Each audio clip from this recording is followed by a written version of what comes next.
Hervina, guru honorer yang dipecat Kepala Sekolah Dasar Negeri 169 Sadar, Kecamatan Telulimpu, Kabupaten Bon, Sulawesi Selatan akibat mengunggah rincian gaji senilai Rp700.000 selama 4 bulan ke media sosial akhirnya bisa kembali mengajar. Kepala SDN 169 Sadar, Hamsinah, mengatakan akan kembali menerima Hervina mengajar di sekolahnya saat diundang dalam rapat dengar pendapat di Dewan Perwakilan Rakyat Daerah Bon, Selasa tanggal 16 Februari tahun 2021. Hamsinah juga meminta maaf atas pemecatan yang telah dilakukannya.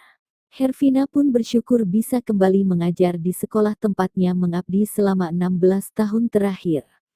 Alhamdulillah, saya ucapkan terima kasih kepada seluruh pihak yang telah membantu menyelesaikan kesalahpahaman ini dan ibu kepala sekolah yang selama ini saya anggap sebagai orang tua telah meminta maaf, kata Hervina saat dihubungi, Rabu tanggal 17 Februari tahun 2021.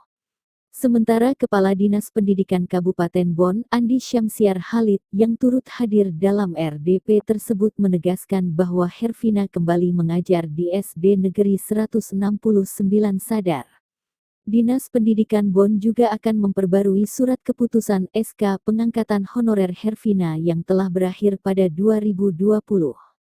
SK pengangkatan honorer akan kami perbarui karena SK yang dipegang oleh Hervina sebenarnya berakhir di tahun 2020, kata Andi Syamsiar Khalid melalui sambungan telepon.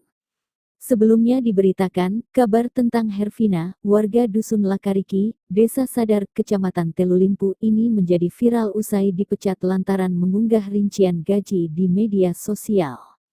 Pemecatan itu dilakukan suami dari kepala sekolah tempatnya mengajar dan dilakukan melalui pesan singkat.